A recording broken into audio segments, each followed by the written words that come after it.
Hey, guess what? I was over on Instagram again. This guy. Hey, everybody. Welcome again. It is Thursday night. It is Thursday Night Barbecue Chat. And welcome to another exciting episode of the greatest show that nobody watches with my good friend. I am Steve Crass. I am with It's All About the Barbecue. During the week, you can find me at lovely, beautiful Wanamakers in downtown Downers Grove. And the man sitting next to me, as always, the chairman of the board, Barbecue Blackstone and Beer Group, and Page, and TikTok, Mr. Ryan. Say it ain't so, Hoagland. Wow. We're getting named. We got a name for the show, and now I'm getting a special name edition on show. The greatest show that nobody watches. That's it. Yeah. That's the tagline for the show. Thursday Night Barbecue Chat, the greatest show that nobody watches. We watch. And if you want to watch, if you're not here live and you're catching the replay, you can watch us on Spotify too. I just listen to us. I'm in the process. It's going to get uploaded tonight. Last week's episode with Mr. Alfredoni. And I can tell you, it's fun to listen to it in the car while you're driving. And since we're talking about that, Ryan, let's make sure everybody understands this is going to be a great show. So first of all, follow us on Facebook, Instagram, YouTube. What's that? What are you pointing at me? I'm not pointing at you. I'm pointing at my name. Oh, whatever. It's all about the barbecue or barbecue black. You scared me there for a little bit. I don't know what to, but here's the thing. If you are watching and you have ever been interested or you have a barbecue rub or a barbecue seasoning and you've always wanted to package it, to sell it, and how you go about all that, this is the show. So if you want to watch, this is the best show to watch for that. If you know somebody that is, message them, tag them, get them on here right now because this is going to be a very, very interesting show. Maybe Griddles and Vittles with Nick and Jay. Maybe they want to package a rub. No, they're all actually. They just said, "Did you know they were in here?" Because they just said, "What up?" It just popped up, just like that. Let me see if anybody come in on Instagram. In order for us to have this amazing show that nobody watches, we have amazing sponsors. So let's get to them. Got the OG Bandits, Melinda's Hot Sauce, Spitfire Grills, Steak Ager, Southern Pride Barbecue Smokers, Genuine Chicken Roaster, Marble Ridge Farms, Wood Food Systems, and Smoky Woods. Yeah. I don't you really don't sound good in that. Our guest tonight is probably going, why am I even on this show that nobody watches? Nobody watches.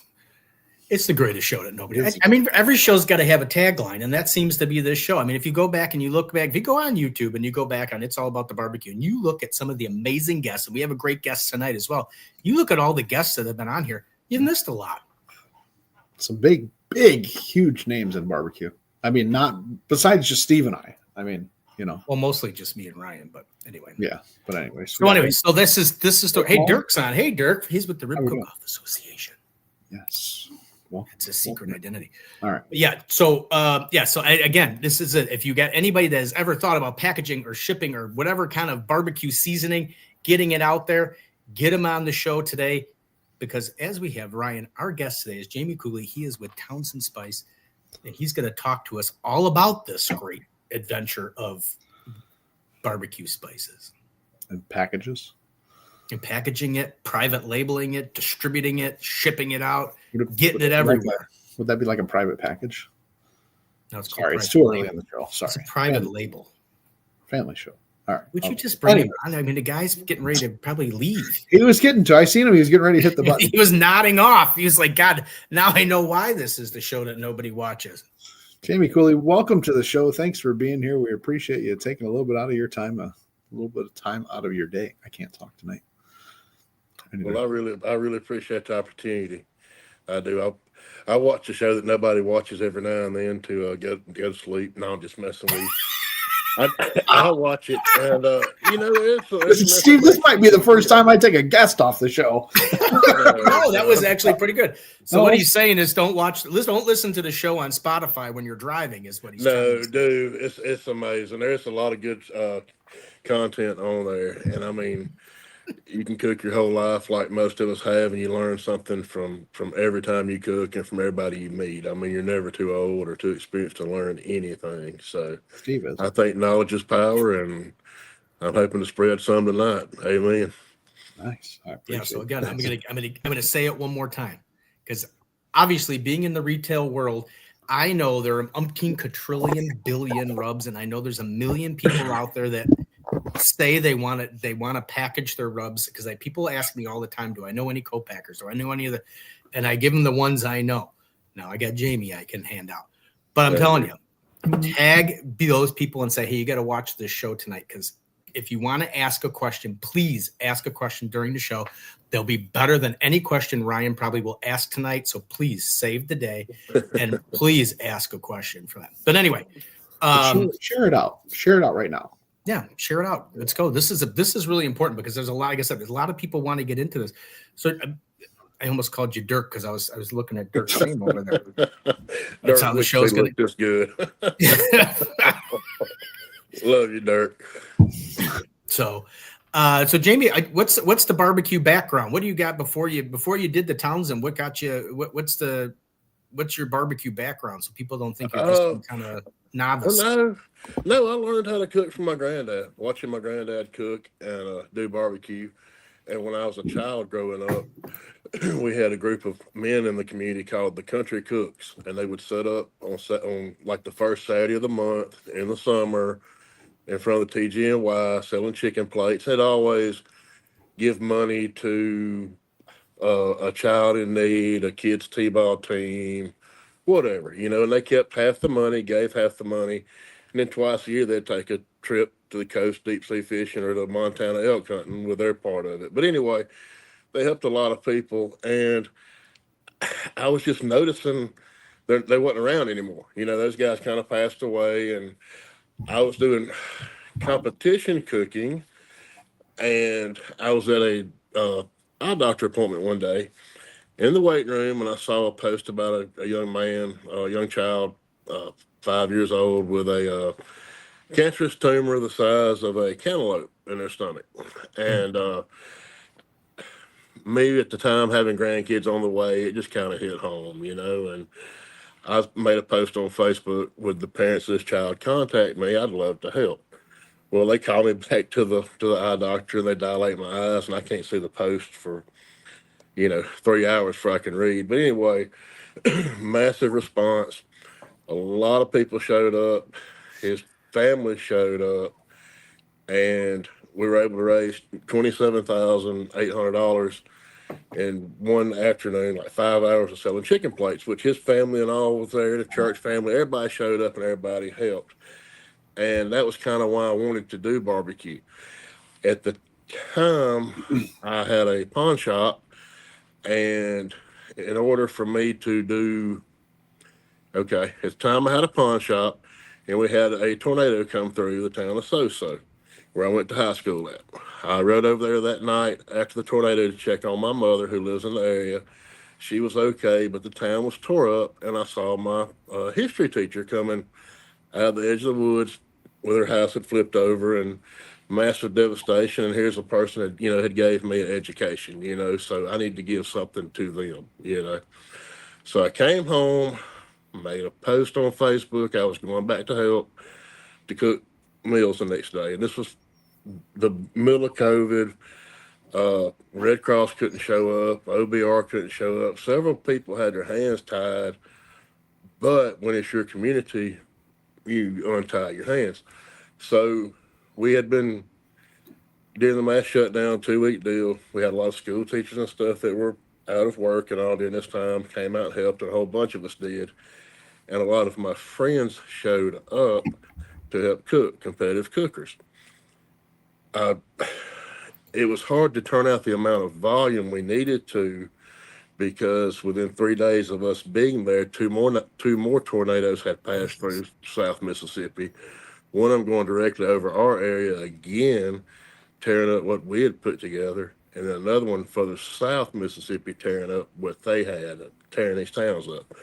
And so I knew when the other towns was tore up, I knew you always call the First Baptist Church. Every town's got one, and it's probably on Main Street, and they'll know what's going on. So we contacted Purvis and Picayune and these other towns 100 miles down the road and started coordinating deliveries of plates to them, to their affected areas.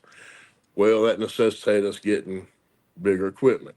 So I went ahead and had the opportunity to buy an old hickory rotisserie on the trailer, big LEDX at a good price, and I bought it. And we put it to work cooking for these people. Well, after a couple of weeks, we had everybody fed. We did 32,000 plates in 2 weeks. Got all the people fed, everybody was taken care of, and I still had the smoker. So I would cook competition barbecue at the time, and I would make a post on Facebook that I was going to do a rib practice. And anybody want to buy a slab of ribs, $25, $20 at the time, whatever it was. And I would sell 100 slabs of ribs on a Saturday off that smoker sitting beside my pawn shop. And the tax people don't like that. They kind of want a piece of that. So they came to see me one day, and long story short, I needed to go legit and got in the barbecue business. Doing catering, doing that, had a couple of heart attacks, decided to get rid of the stress of my life. So I got rid of the pawn shops and the finance company and title loan business and went straight to barbecue and catering. And then a little while later, Shane Lynn with Townsend Spice called and offered me a position with them. And I've known Shane for a number of years. I know the company. I know they're good people. They're stand-up guys and do what they say. And it was just a great opportunity to do what I love in an industry I care about and see the people and the friends at these competitions and such and help them to bring, their rub dreams or seasoning dreams to reality and kind of clearing the mud, unmuddying the water, so to speak. Because before I got into it, it was kind of like Chinese arithmetic. I just didn't understand it all.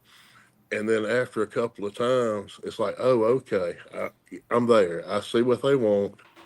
I know how to deliver, and I know how to make it work. And I really enjoy it. I mean, it's not a job; it's a career. I like where I'm at.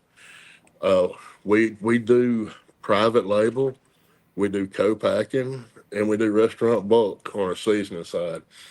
A lot of people get co-packing and private label cross-threaded. They're different. Co-packing is your recipe. It's your recipe. You send it to us. We make a sample. We send it back to you. You okay it. Then you get your labels made. We don't do the labels. We stay in our lane and do what we're damn good at, and that's making the best seasonings on the planet with the freshest ingredients. There's a million label makers, but there's only one Townsend Spice and Supply. So we do what we do. You get your labels made. Of course, we send nutritional information and ingredients lists for the labels.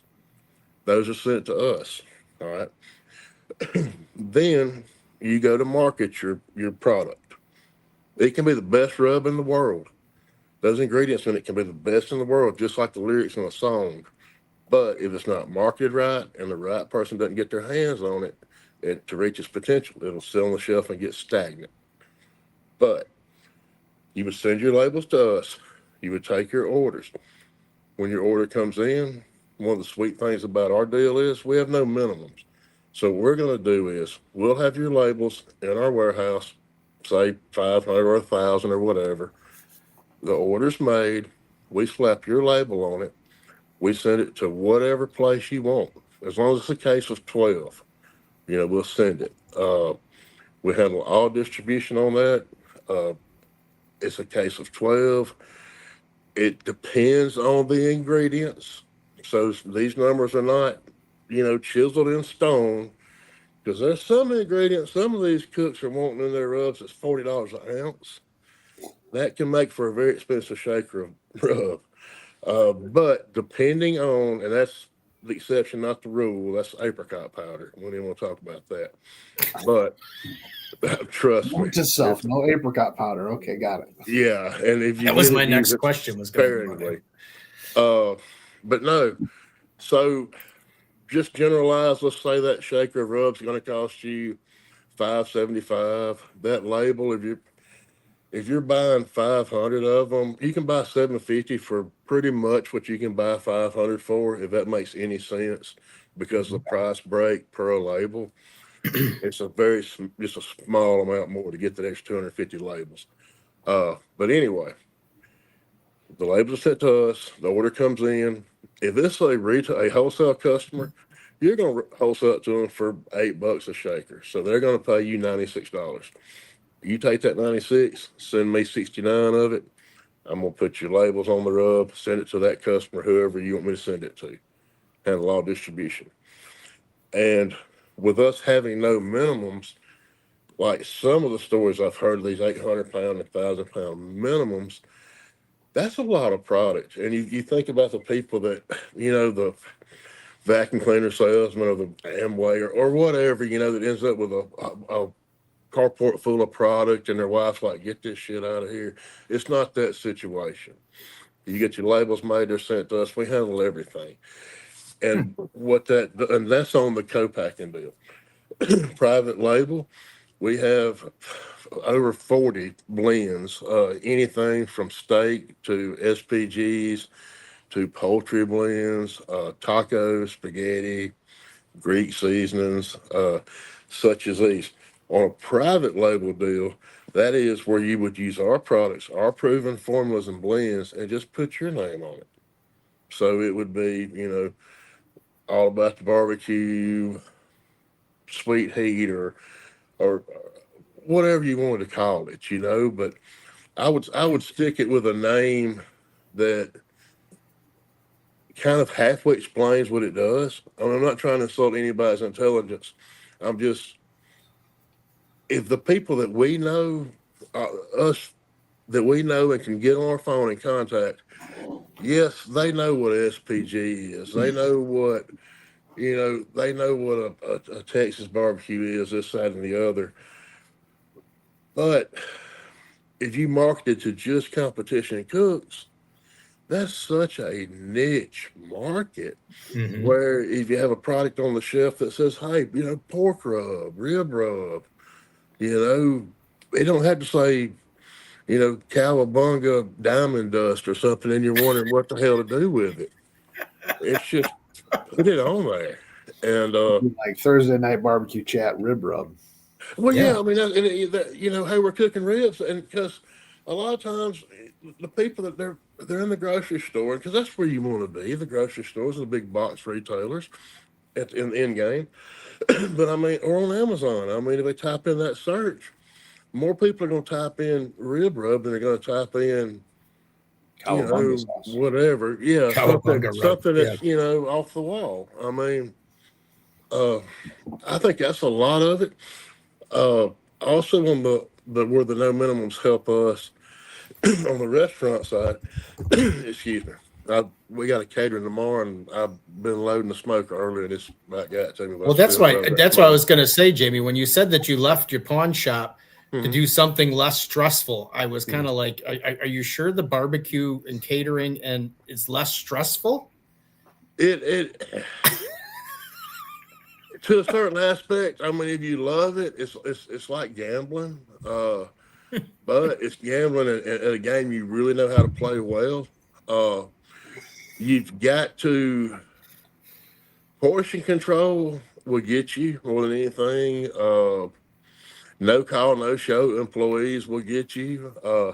I've got a team right now, and I mean, they're just the A team. We may fuss and cuss at each other, but by God, we won't let nobody else fuss at us, And they're just, they show up, and it's assholes and elbows, and they work, and their fingernails are clean, their elbows are clean, and I do pay them very, very well for 4 or 5 hours of hard work. But I know at the price point I'm paying them, they will show up, and you have to have that, because when the profits can get so thin on caterings with the meat prices and stuff going up, that you have to maintain every penny spent, whether it's on cutlery or an employee. You know, you have to, and I really got an A team. I mean, you're only as good as people you got around you, and I've got some great people around me.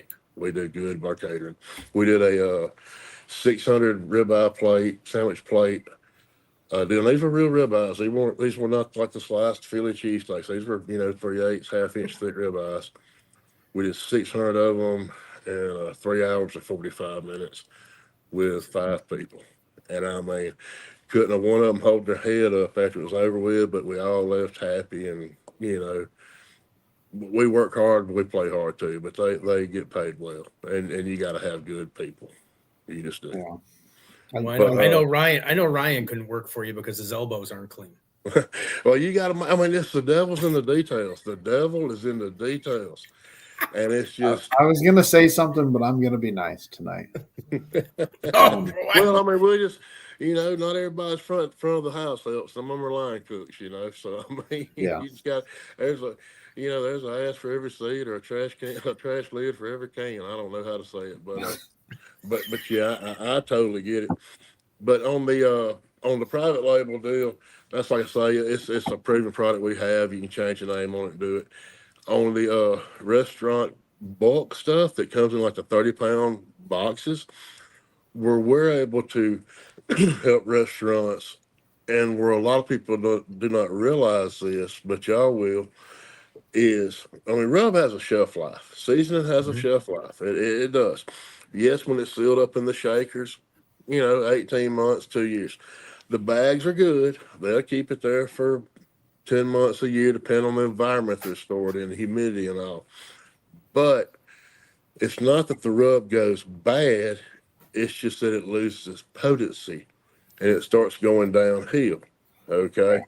And then what will happen is the people that work there, they may not notice it because it happens so gradual, but that person that comes by once a month from out of town or whatever, they're going to notice the difference. And usually what happens is the cook or the pit master will add more seasoning to it or whatever. Well, then bam, in 5 or 6 months when he's ran through his 800 pounds, he gets another load and it's fresh, and now everything's over seasoned. So it helps consistency. It helps where your money's not tied up for the length of time it takes you to go through 800 or 1,000 pounds of seasoning. It saves on warehouse space. We have it. We're in Melbourne, Arkansas. I mean, yeah, middle of nowhere, but yeah, the middle of the United States. I mean, so we can ship to anywhere in the same amount of time. We're dead center. Yeah. I had a guy reach out to me about doing a private label where it was, he had the seasoning and it would have been my label on it. And he's like, yeah, you just got to get a pallet at a time. And I'm like, yeah, that's a big pill to swallow. It was a lot. It is. Now, I mean, here's the thing. I was taught by my boss not to discourage anybody, and I'm glad he showed me that, because I don't want to discourage anybody. We will work with it. I will work with anybody. Now, if you send me your recipe and I mix it up, send it back, it could take. I've had customers who sent it right back to me. They're like, damn, this is great. This is dead perfect. And I've had some I sent it to, and they said, hey, this is better than what I had, And then you have that one every now and then that, oh, it's got this in it and it's got that in it. And it's just, can we tweak it just a little bit more? I don't mind doing that, but after you've shipped 4 or 5 samples, you really want that customer to order more than a $60 case. You know what I mean? Yeah. Right. And you're going to have that, but you're also going to have that one that comes in, it turns out to be a superstar, And I mean, hey, right. If you're making money, we're making money. And if we're making money, I'm still getting paid. So I'm doing my job. I mean, and everybody's happy. The thing on the co-packing, the private label deal, it's just, you can take that instead of these butcher shops, retailers ordering, at $8 a shaker or $7, they can spend and paying that extra money but also advertising for whoever's on that label. You know, they could be doing their own label and advertising for themselves. And we do have people. I have customers that buy the rub just to hand out as business cards. The label is their business card on there. They hand it out to customers. I got a guy that he's in the heat and air conditioner business, and that's what he likes to hand them out as business cards. Huh. I've had people approach us about fundraising opportunities. That wouldn't be a problem. I mean, they could easily double their money, just by. And the thing about doubling is they would have their money before we had ours. So the people would place the order with them, then they would turn around and pay us, and it would ship out. So they've already made their percentage off of it. I think that's kind of that's usually the hardest part is you're not storing anything, and you're not dumping out a ton of cash right off the. Right. I mean, Ryan, you know it. I mean, you know the guys around the area as well as I do. I mean, they talk about just what Ryan was saying, and they're dropping $6,000-$7,000 on a pallet of sauce or rub or whatever, because obviously you got to meet the minimums or whatever, and then it's just like, as you know, it's got a shelf life. It's got a, so now you're sitting there sweating, trying to get rid of, calling every other day. Do you need another case? Do you need another case? Do you need because you got to go through this. Cause if you don't go through this, then it becomes worthless. Yeah. It makes me think of Will Smith in The Pursuit of Happiness. Mm-hmm.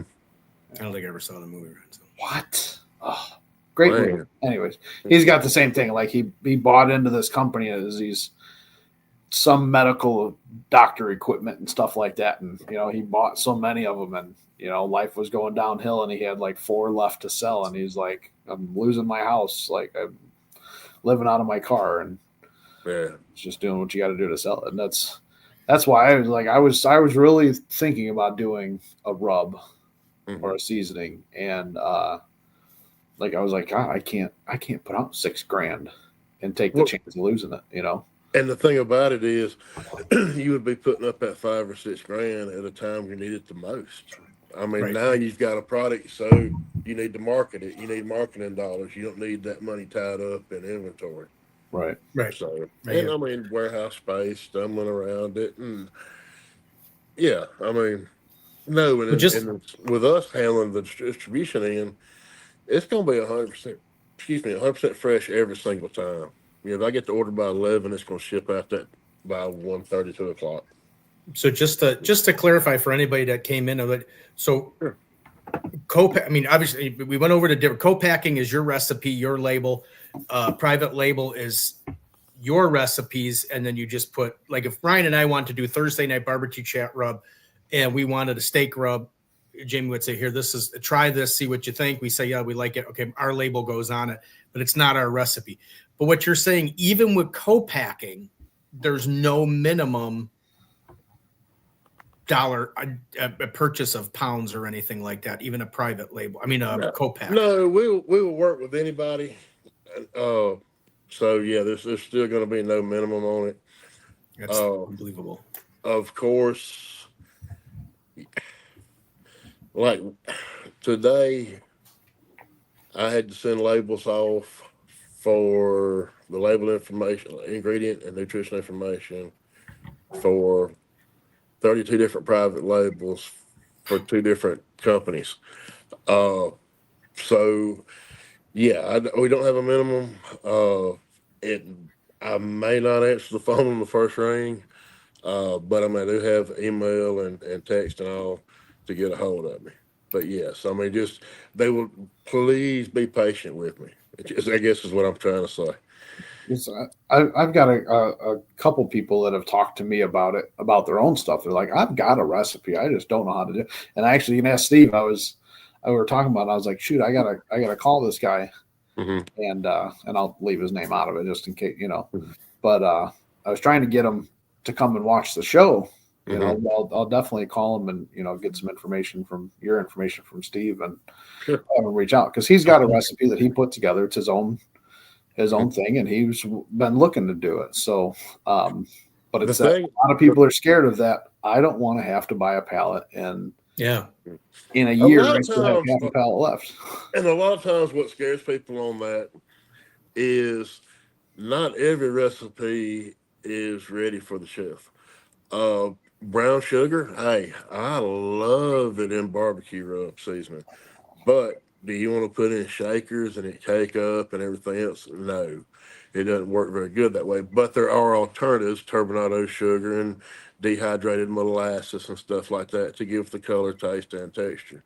So some people will get a little bit apprehensive, like, oh, you can't change Papa's recipe and take out the brown sugar. Well, I mean, we need to. We're gonna sell it, but Right. but anyway, it's just stuff like that. There are some subtle changes that may have to be made to get that product ready for retail ready, if that makes Right. any sense. Now we do have restaurants that I provide seasoning for that they do use brown sugar in their in-house seasoning. So what I do is worked with them and we devised a recipe to what I send them is a blend that has everything but the sugar. Brown sugar. So they know they can take a bucket of my blend and half a bucket of brown sugar Mix it and all they're together. they're good to go and it's fresh. Instead of having to take an ice pick and chip it out after 2 weeks. I mean, I've never had to do that. Well, and I mean, when you live in Mississippi at 6 feet above sea level, everything's humid. So Yeah, right. Yeah, I get I've that. had it plenty of times where I'm like, right. Well, how do you switch between all the blends so fast? I mean, if you're doing co-packing, I mean, do you run so much? I mean, if someone who already orders like a case, 2 cases, 24. I mean, of a certain person's blend. How do you switch between everything you do in a day? The labels come on rolls. You just put them on there. They're easy to change out. On the rubs, we have multiple machines, mixers going, ribbon blenders and stuff. Okay. 4 ribbon blenders to provide consistency, running at all times. One of our bigger customers is Sonny's Barbecue. So we have some bigger cuts, Cisco. These are different people we sell to, and we have the manpower and the warehouse and the staff and equipment to back it up. Huh. I just think that's incredible. You have to deal in volume. You just really have to, because it is a small margin on our end, but we're doing a whole lot of volume. Yeah, because going to somebody needs 8, 9, 10 cases, or a restaurant that needs their 30-pound bags or whatever, you're mixing that up and then you're done with it. And then to go from that and switch to I need a 12, just a case. It's easy on the on dry seasonings. Yeah. You can't do it on your sauces and stuff like that, which is why we really don't do sauces. We just don't do sauces. We do seasoning, dry blends. It's easy on that end to swap out. It's not hard. I mean, did you ever reload when you were growing up, like reload shotgun ammunition or anything, and you pull the handle and it goes through and locks it in? It's just I don't know. Imagine the world's biggest reloader. It's just pretty cool. Well, I don't know, Ryan. Maybe there's a future for a Thursday night barbecue chat rub line. Well, try a case, and see how it goes. And don't get me wrong, like I understand you want quantity, but I mean, for somebody like us, it's you got to crawl before you walk. Have no experience stuff. Yeah, you want to. I couldn't have a problem, taking one or two cases and not worrying about it. If I don't sell it, I don't sell it. And that's the thing about it, is what I like about our company and our unique kind of. We're big enough to serve you, but we're small enough, it's, like a family type deal. Yes, we can do that one case for you, but let's say Ace Hardware decides they want some all about the barbecue rub. That's 5,000 RSCs, retail service centers, nationwide. We can also handle that. We can handle distribution to that. So, yeah, I mean, we're there for you from beginning to end. Yeah. Could you imagine, Ryan, the check from that? That's mailbox money. you know. I mean, why wait around, Ryan? Let's just order the ace load now, and then call now. Operators are standing by. Hey, hello. Is this thing working? Let's just order it now, and then we know it's going to eventually get there. I know how to fix this. Yeah. So this is what I do at least once a show is I just kick him out and I let him reset and bring himself back in. Then I'll bring him back up here to the stage. But I think that's a pretty good idea, Ryan. I think you and I are going to have to do some discussions about it. I've definitely been thinking about it since. I mean, we did talk about this last week at the end of the show, and we always kind of prepare for the next show a little bit. But and here's another thing. The wheels have been turning. And here's another thing I want to hit on. And I had somebody do this to me the other day, a restaurant right down the road. They've been on me, wanting me to make their recipe. We're going to get our recipe to you. Can you please make our recipe? And this, that, and us. And now, if you got the recipe, oh, yeah, we've got the recipe. So the other day, I was there, and I said, please go ahead if you want to, because they hit me up. I said, write down the recipe for me, and I'll send it in.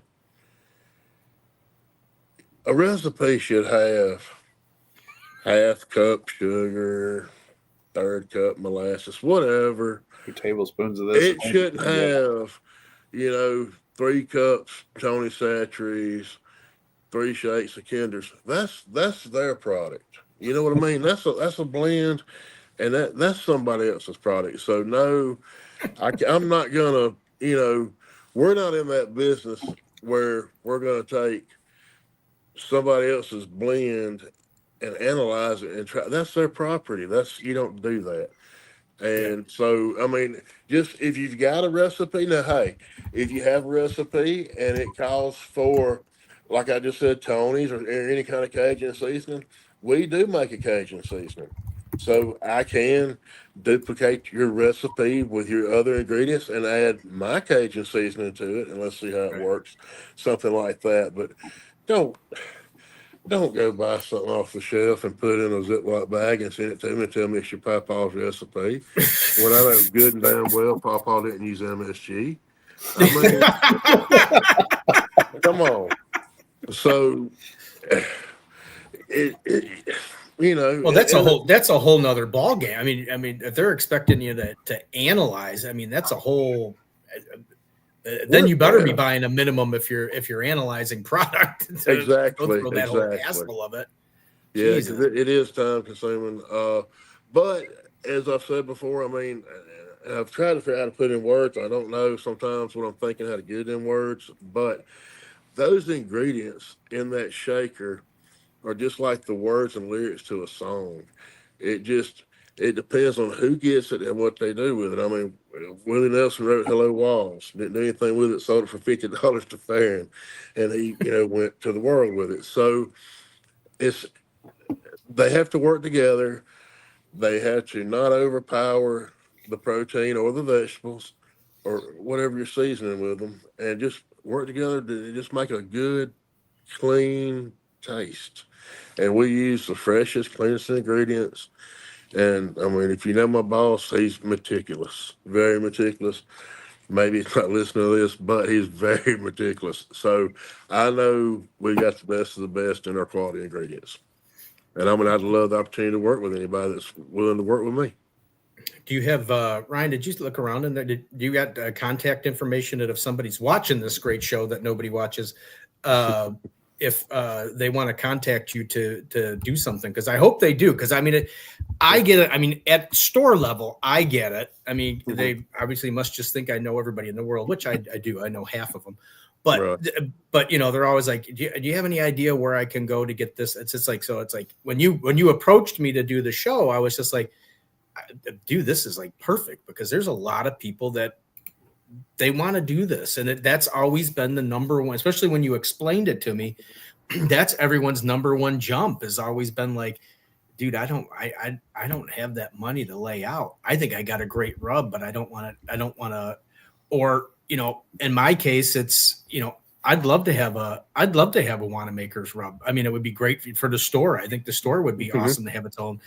And I've thought about that for a long time, but it's the same thing. How do I talk the store into, investing in a palette of rubs, but this works on so many levels. So if anybody's out there, tell you what you do. Send me a plane ticket, and I'll talk them into it. Yes.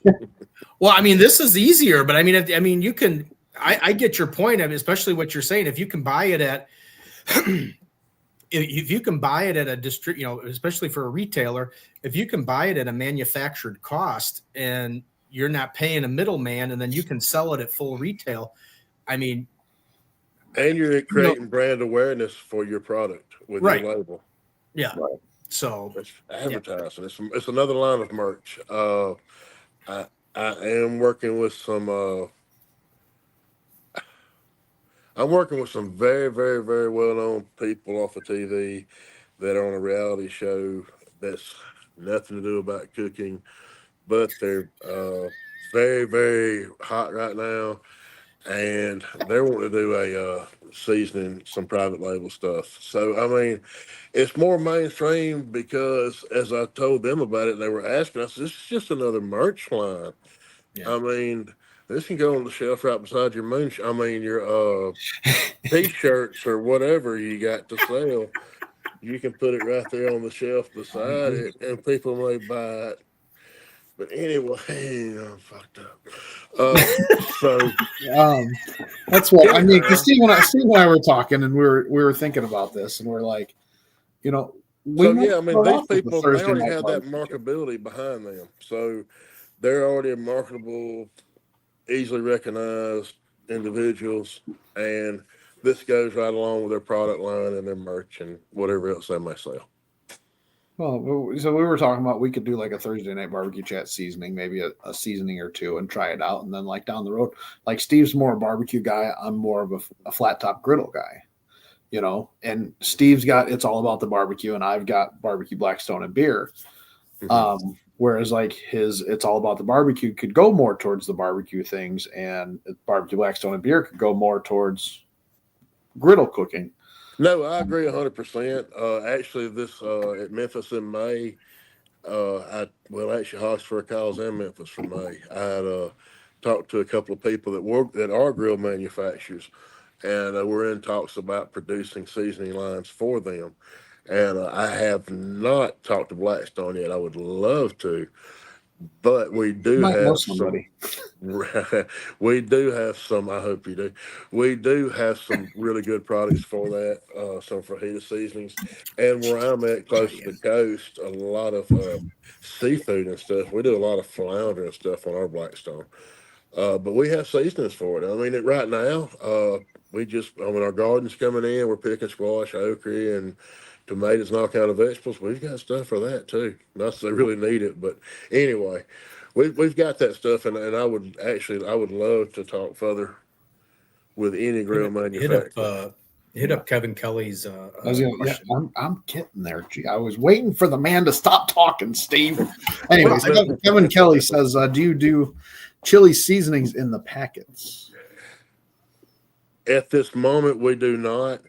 We are actually entertaining that, and we're talking about doing that, doing the smaller packets less than a week ago. So not yet, but I would say it's probably going to be coming. And I know my wife will be happy with that because that chili seasoning, our chili seasoning is amazing. But if you use the same portions as you would like the little packets at the grocery store, it'll set you on fire.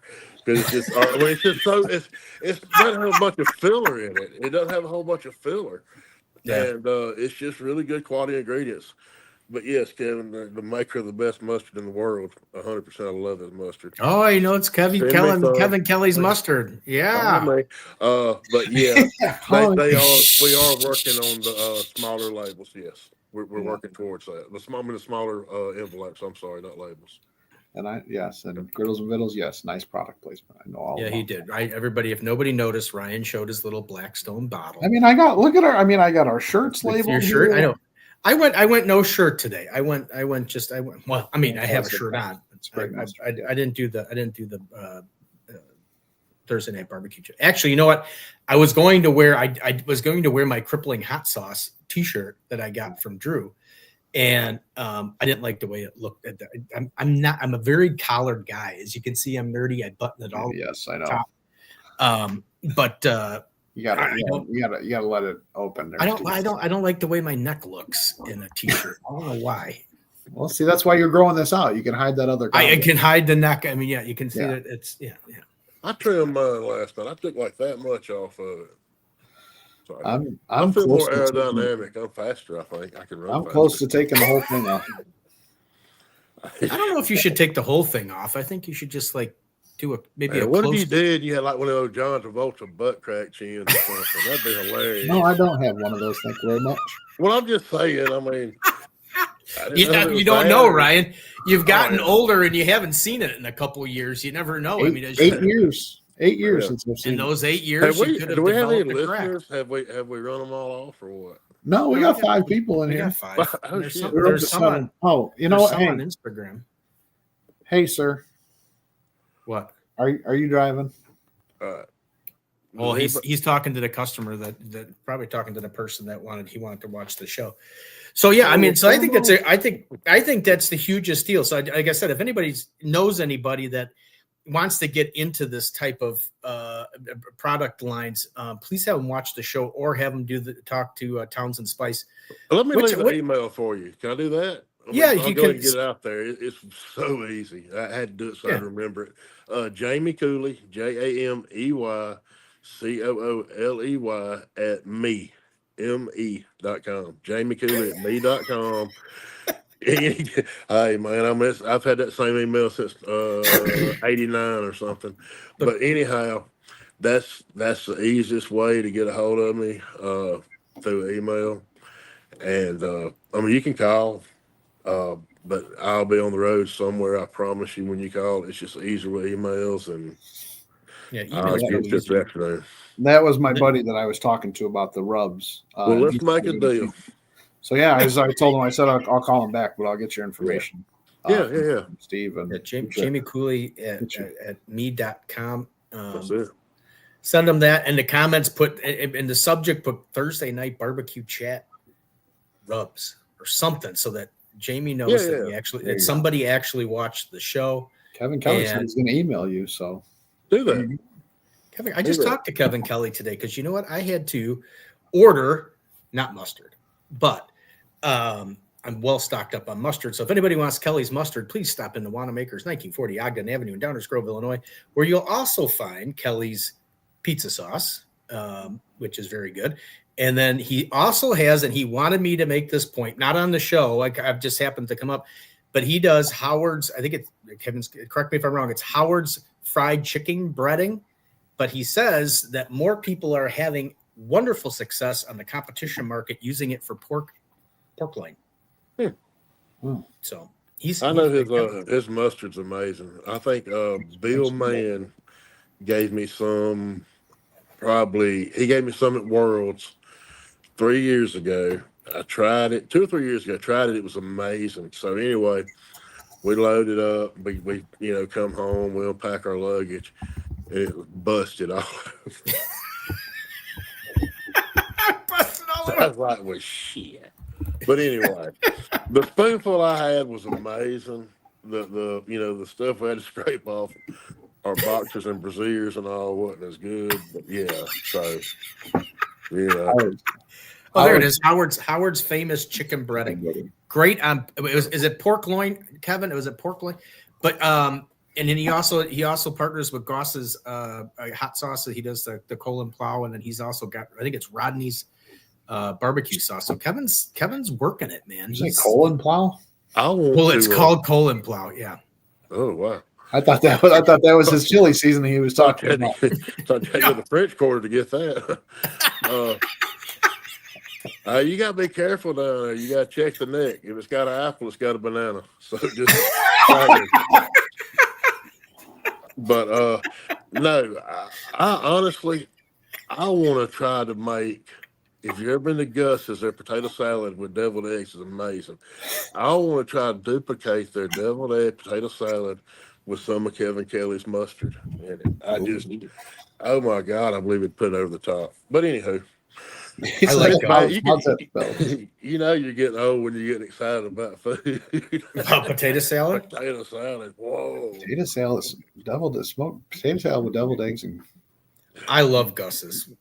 I don't know. See, I don't know if you, so I don't know if you know this or not, Ryan, but in January, Trisha and I went to the shed. Really? And yes, I we have went not to the heard that. shed, and when we were in Memphis, we stopped at Gus's because you had to stop at Gus's. Got to. It is so good. You need to come back to the shed August the 9th. We're having a big rib cook-off down there. Oh yeah, you know what? I just reached out huge. to Brad and Brooke to see if they and Dirk, if you're still listening, you can try and talk them to. I was going to try and see if they wanted to come on the show, Brad and Brooke and Dirk and Jody, and have them come in and talk about the great competition that's the Rib Cook-Off Association the cook-off Yeah, at the shed. I actually just hung up with Brad right before I got on this, and him and Brooks been out of town doing some stuff for Prairie Fresh. He just got back in, and they got 5. He's got 5 boys, she's got 2. They've been they had to go do something with them, but I do have to talk. I have to go back down there. Have to, like it's something bad. I'm going back down there Saturday. Yes, there's worse places to work, but yeah. No kidding. Well, no, we were there. We had to go this past Saturday because it's rained here every day for like 3 weeks, and so I wasn't able to get down there and get them taken care of during the week. So I went down there Saturday, and my wife's promoting that comp down there, which would. There's going to be some really big news announced next week that Dirk and Jody don't even know. It's not. No. You don't let this kind of news slip.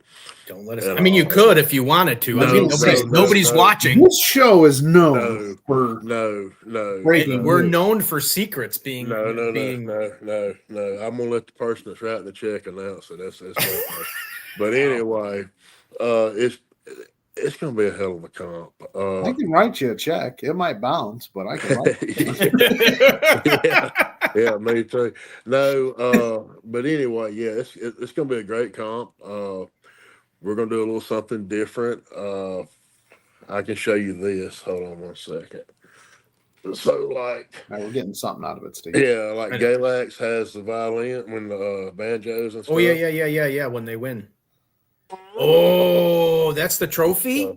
We're going to go with cigar box blues guitars for 1st through 5th. Customized.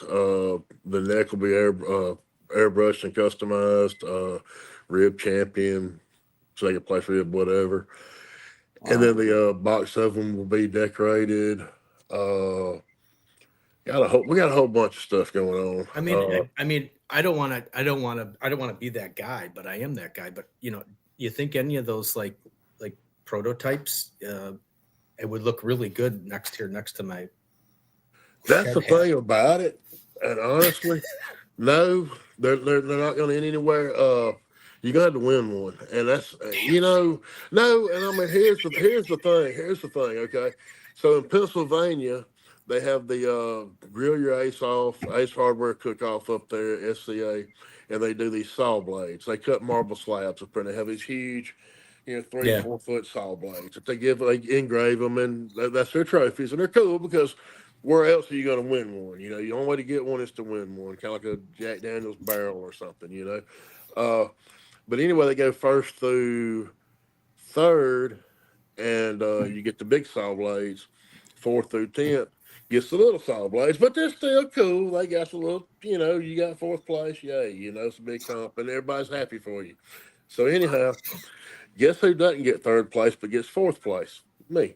So I was feeling a little bit of saltiness there. Yeah, I'm not mad. I am not mad. So anyhow, I had flew to this was when barbecue was just so much fun, and it's getting back that way. It's getting back that way. But I flew to St. Louis, got in the truck with Marty Plute and Chris Barber and Bob Gonzalez, 3 legends, and then me, 3 studs and 1 dud. And here we go. We drive cross country. Road trip, it was amazing. Talking about times we got beat at comps, time we won, just sharing stories. We go to Pennsylvania. We get there. We get this comp. And, I got a 4th place, and I'm proud of it. Here's this saw blade. Everybody's got a big one. I got my little saw blade. But, hey, I got one, damn it.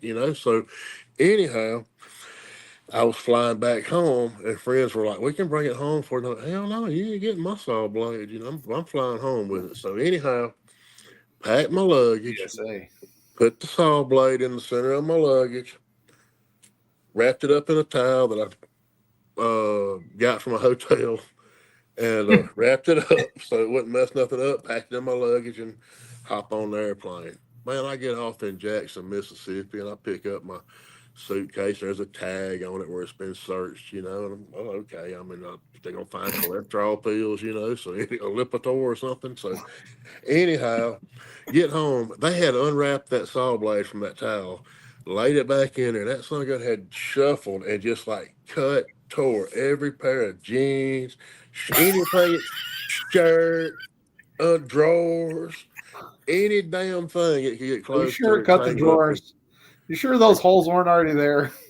Well, we're gonna say it with a saw blade, but no, but yeah, I got that trophy over there, and we want this to be something like that, where hey, you want one, you got to win one. Yeah. Boy, all I can tell you, Jamey, is I don't want you packing my bags or anything, because first it's mustard all over everything, and then horrible. Now it's a saw blade. I don't know. Oh, I'm terrible. I went to not Fort Worth. Yeah, I went there too. I was at Kansas City, and by myself, which my wife, I love her. I'd walk out the damn street if it wasn't for her, because she just has to guide every move I make, I think. Well, anyhow, I went by myself. I had my phone alarm like everybody else in the free world does, but sometimes I don't hear it. So I called the front desk and I was like, look, I've got an Uber getting at 6 o'clock, getting here to go on this airplane at 7. Can I get a wake up call? Oh, yeah. So anyway, long story short, I woke up at 5:58 on my own and looked over, and the little light on my phone was blinking on the little hotel phone. Evidently, the ringer was on silence or whatever, and this little light was going to wake me up. So I wake up, look out the window, and see the Uber there, and look at my phone. It's like your Uber's here. Oh, shit. So I jump in the bathroom, brush my teeth, grabbed whatever clothes I could in my CPAP. And I think I left 2/3 of my luggage over there, because I'd been there for a week and a half. I wouldn't spend another damn day in Kansas City. I liked the place, but I wanted to come home, and I figured I could just buy new stuff when I got back. And so, yeah, you don't want to fly with me or let me pack nothing, because I'll get frustrated and leave it wherever it's at. I'm not that guy. My wife can do it, but I cannot. Yeah. Well, that's why you're the spice guy. Yeah, I am the spice merchant. Yeah. So you talked about the C. I just got my CPAP last Friday, so this will be coming up. My flight here next month will be the first time traveling with it. Yeah. You've only had it for just that short length of time? Yeah. Oh, dude, man. It'll be literally a week tomorrow is when they dropped it off. I'm going to say, I think I've had mine 12 or 14 years, and it's good, but it can be bad too, because it's like you can't sleep without it after a while. It's like you're smothering. And I've drove back from Orange Beach or something. We have a condo there, and go and get ready for bed, and like, where's my CPAP? Well, shit. So now I got to make the 2.5 hour drive back home to get it. And but yeah, I did get a new one the other day, and it's a 4-barrel. I can breathe good with it. Yeah. But yeah. We're over on Instagram too, and I haven't been keeping up. We got John, AK Barbecue Man's over there. He says, yeah. He's late to the game tonight. Howdy from Alaska, boys. He's Kelly Mustard, best mustard on the planet. And then he said a yak off at the shed. That's the secret.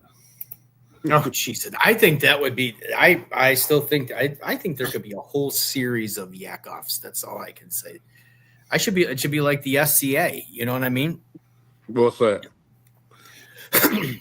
Barbecue Man. John's got a barbecue competition, or a steak cook-off association competition in Alaska. Oh, yeah. And their ancillary is yak meat.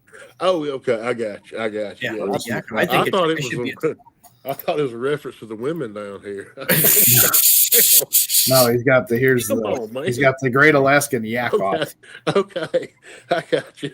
Well, the show just fell off. There goes all the listeners. We just lost half our demographic. Who was this morbidly obese man talking about yak women? Oh my God! Oh man, I can't hear. I'm sorry, I'm old. I can't hear. Oh man, I tell you, I love it. So anyway, it's back to seasonings. Yeah, that's what we came CPAPs and Yakoffs. CPAP. We went from packing luggage to not traveling with Jamey, unless you take care of yourself, and then we went to CPAPs to Yakoffs. So anyway, put that back up there, the Jamey Cooley at me.com. So if anybody's interested in co-packing. I didn't have that one. I had the Townsend. Oh, put it Jamey. Put the direct one if you will. Jamey Cooley at me.com.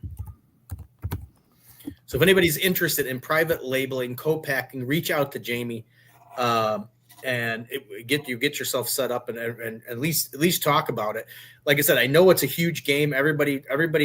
Trust me. I mean, everybody and their brother thinks they got a rubber or sauce or whatever that they think should be packaged or should be on there. The only thing I will warn you, Jamey seems to me that he has the best deal. I am going to let you know there are probably 3 million other people that have the exact same idea. So please make sure that that's something you really want to try and venture into it. But I think Townsend, from what I've seen, not having super huge minimums or minimums at all, I think that's a game changer. That's a game changer in my mindset, just because of the fact that I've watched some of the other guys do it, and the thought of laying out the $5,000 or $6,000 or $9,000, whatever they we've seen the stress on their face, going, man, I got to get these out, and all these are going to expire soon. What am I going to do with all this? I mean, that's just money burnt. It's good. It's gone.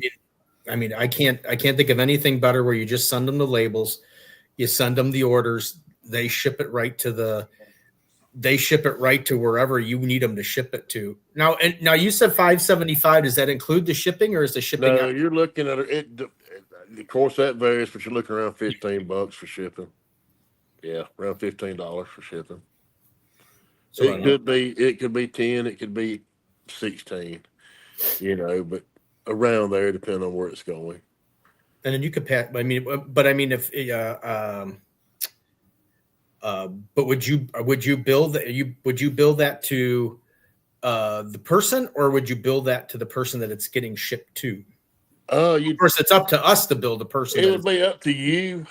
You could absorb some of it if you wanted to, or you could offer them. We would have to look at it would take a quantity to do it. Now, of course, no minimums. We've said that 100 times. Now, surely when you go to shipping a whole pallet, then yes, the price per case would break down significantly. I don't know that exact figure, and I really don't want to misquote anything, and I don't know that exact figure. But it would come down significantly as far as discount on shipping. Just as being the retailer, being in the retail end of it, I would, if somebody is looking to do that, and obviously if Townsend's going to charge you shipping, I would just pass that shipping along to the retailer, because as a retailer, I can tell you that I'm used to paying. They're going to pay it. They're used to it anyway. I'm used to paying shipping. I'm used to freight on something. I order. Nothing against Mr. Pittman, because I want him to be on the show, but Matt's a great guy. When I order my meat church, I'm you're 6 or 7, 8 cases of whatever it is. I mean, my freight bill is close to $100. So it's, so retailers are used to the fact that they're probably going to get charged freight. So that would be, if anybody's looking to do that, you can do whatever you want. I wouldn't absorb the freight as the whatever. I just pass it along because they have a little more. As a retailer, you have a little more play, because you can adjust your retail based on what your cost of product and shipping is to what a customer will pay. If you're looking to try and deal, $5.75 to $8, your profit margin is smaller, because you're actually the wholesaler, and you're trying to make it up on a different pricing level. Sure, and I mean it's 6 on one hand, half a dozen on the other. Yes, your shipping could go from $12 a case to, just throwing it out there, don't know this for a fact, say $3 a case. Okay, but now you got to buy a 200 case pallet. Okay, Right. so that's 600 shipping. It averages out if you go the smaller route on the 15, to where if it does go to pallet size, then yes, it does come down significantly, but that would just be where, if you're ordering a pallet of rub, I guess what I'm trying to say, if you're ordering a pallet of rub, then you're more than likely having to pay somebody to handle your distribution or ship it out from your warehouse when orders come in. So Right. you're having that extra that you're paying these people. So essentially, yes, you are paying us $12 or $15 to ship and handle this distribution. You know, it's took care of. It's not, you're not having to ship it to your storage unit or your warehouse and pay an employee to go over there and pull 4 or 5 shakers of this to send to there, this, that, and the other. You know, but you're able to scale at a pace you want, that you decide. Right. You know, so I guess like I've seen where I've had items that were shipped to me, and I guess it's a good question. I mean, at least for myself, is that how does a damaged product get taken care of then? Is that then on you then? No, well, it'd be they would complain to us because we're the wholesaler, and then we'd have to go approach. We would have to tell Jamey that we had one come in damaged, but I think that would I don't know. It would still fall, I would think, on the wholesaler and not you guys. it would come. They would. Of course, they're going to call you because you're the one that they gave the money to, and then you would contact me, and I'd make it right. There you go. I mean, Yeah. you can get one broke shaker, I'll send you back 2 unbroke ones. I mean, whatever I got to do, you know. There you go. There you go, Ryan. So yeah, I mean, you gotta treat everybody right. I mean, because people, like in the restaurant business and stuff and hospitality, people forget what you serve them, but they never forget how you made them feel. So you've got to, you know, treat everybody right. You have a good experience, you'll tell 1 or 2. You have a bad experience, you'll tell 15 to 20. Mm-hmm. Yep. Right. Yeah, I won't ever. Restaurant we went to, I won't ever forget it. It was some of the worst service, and the owner came out and was just a complete asshole, and I'll never forget it. I went to and I went to a place in our town that my wife and I have been there several times, know the owner, and this last time we went in there, he walked and sat at every table that was in there and talked to him except for ours. And I don't know, it just, you know, I'm like, well, hell, I want to keep going back to there. I mean, it just, I don't know. It's weird. And people, you got to treat everybody fair, treat them right. I learned this the hard way on a catering deal. So when you're ordering your whole rib eyes, you're slicing them by hand, you're going to end up with a bigger steak. You're just going to end up one that's a little bit thicker. So I had this group of 6 people, a buddy of mine, his wife, and 2 couples came in, and hell, he's a good friend of mine. So naturally, I put the thick steak on for him. They all ordered steaks. When they all sat down at the table, his steak was about size and a half thicker than everybody else's. He was happy. The other 5 people at the table were pissed. So, you know, I mean, you got to watch stuff like that too. Yeah. You know, when you treat people. I mean, what I thought was doing good, giving my buddy, you know, big extra thick ribeye, the other 5 people sitting at his table didn't appreciate it at all. So it's weird. Stuff like that can, you know, gotta watch it. But guys, I really, really, really appreciate you. You gotta run. You got a catering job to. Sorry, ran over a little bit. It was a good conversation, but I know you got a catering gig. You got to get. No, and I mean, I can talk this stuff all day. Like I say, it's the job I love. I love the product. I mean, you can't sell a product you don't like, and I really love ours. I know the time and attention that goes into it.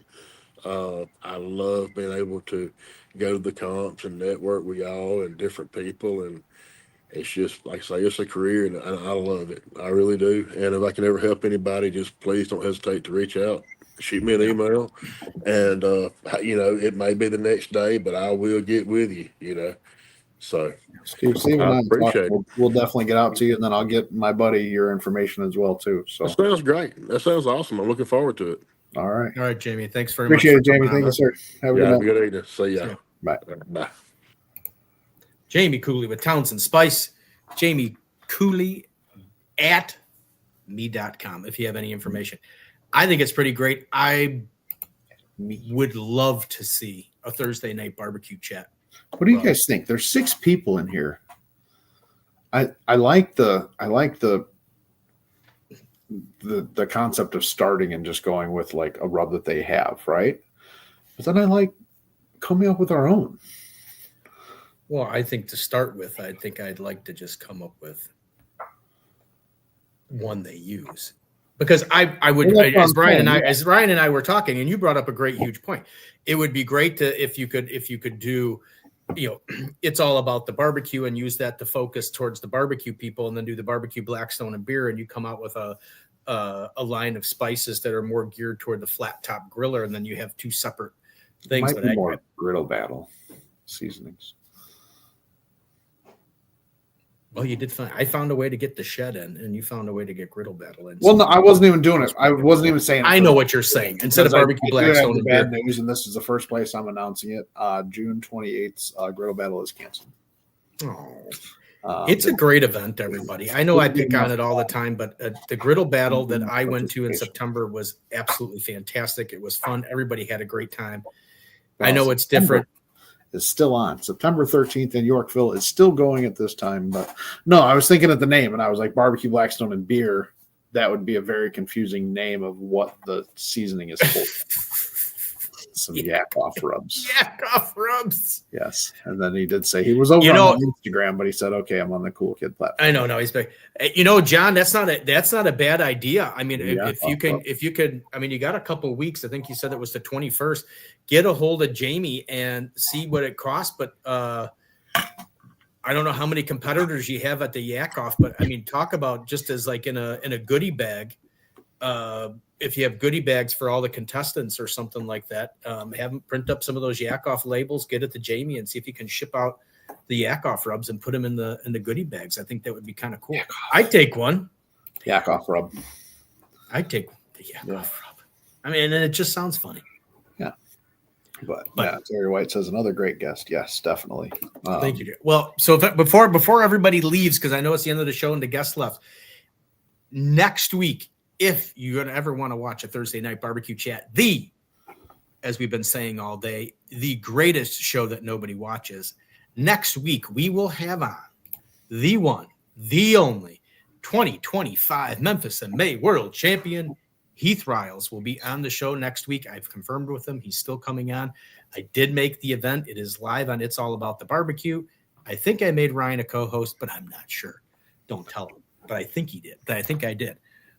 But so mark your calendar for next week. If you have any barbecue questions about ribs, about all that other good stuff, the shoot and the queue, his videos, anything you want, make sure you tune in next week to Thursday Night Barbecue Chat for Heath Riles will be on next week. But so let's talk back to we have a few minutes. We can get on that. I think it's a great thing, John. I'm telling you right now. I mean, I know it's last minute, but I think that would be fantastic. You already got the logo. You get a sticker person to make the stickers and get it in the goodie bag. I think that would be great. So me and Ryan, that might be the hard part is getting the labels in time. Well, from talking to Jamey, I think he knows label people. I mean, you can find your own label people, but I think he knows he has label people that they know. They're not part of Townsend, but people that he can steer you to. I don't know. It's worth it. I mean, it's just worth a shot to try it. I mean, I think it would be great for everybody to get a yak off rub. Stay tuned. Thursday Night Barbecue Chat rub line might have just been born tonight. It might have just been born tonight. And then John, also since you're on here, I mean, I'm talking to the barbecue. We still have to talk because I do. Unless Ryan, if you want to do it, I just think it's a great idea. I think it's the 21st, right? The Great Alaskan Yak Off, the 21st. I still want to do a live feed from the Great Alaskan. I still want to do that. I'll do it. I don't know if Ryan's busy. I know his life is a little busier than I am. Yeah, well, I agree with Kevin here. The no minimum co-packer is huge. And not only that, and not only to be viable label is right down the street from you. Yeah, and not only the fact that they have no minimum, but they'll say like we came out with Thursday Night Barbecue Chat rub. Obviously, it would come. We would probably have it at Wanamaker's. Ryan and I would just have to say, "Hey, Jamey, we just placed an order with Wanamaker's," and Jamey would ship it right out. It wouldn't have to come to me, and then I'd have to take it to one. It's going to go right from Arkansas right to Wanamaker's. Right, and that's even better. They're handling the distribution of the product. So I mean, when it gets so big, it goes right from there to Ace Distribution, and then Ace distributes it out. Right. It sounded good, right? Anything's possible. Right? This could be it. This could be our retirement. This could be our retirement token. Thursday Night Barbecue Chat, brought to you by Thursday Night Barbecue Chat rubs and seasonings. Right. Yeah. Yeah. Well, anyway. John said reach out. That's awesome. Yeah, I'll reach out. I got to reach out and get that all squared away. Yeah, you're doing all your shipping and your distribution. That's another unbelievable bonus. Yeah, I mean, because I can't agree. The way that he said it, I don't know if people understood that. Like, if it's shipped to you and then you're paying somebody there to then turn out and distribute it out somewhere else, you're paying somebody. So you're losing it. You're losing your margin slowly. Like, right. And it's just like if Ryan and I ordered it and it came here. If we sell it online or something like that. I mean, or sell it from the show. If we get orders and it's like, then we have to pack them all and then you have to do, but if you do cases of 12 directly to a consumer, or to a business, but you guys might be able to get it right here on the show. Like you can just say, "Hey, I want a bottle," and I will probably pack it for you. I'll sign each bottle. No, I'm not going to do that because imagine I've done a whole night of signing bottles over at Ryan's house. I mean, it'd be 12 bottles and then we're done, but. Or it could be 12,000. Or shall I bring this up? Maybe we can use the auto pen. Anyways, that's your guy, not mine. I just thought I knew you would like that. I knew you would like that joke. That was good. And it's even funnier. I'm wearing red today. Yes. And you're wearing bluish. That's kind of grayish or black, whatever. It's a bluish gray. Yeah, see? No. Oh, Jesus. Thank God. I thought there wasn't another shirt under there. No, there's another shirt. Well, anyway, everybody. So tune in next week for Heath Riles. Will be on the Heath show. Riles. Is there anybody in here that doesn't know who Heath Riles is? I don't. I mean, go on, find the event, share it out. Let's see how many people we can pack in here next week. You know what I've noticed, and I don't know if it shows up on other people's. Now, when you create an event, Ryan, it doesn't a QVC baby.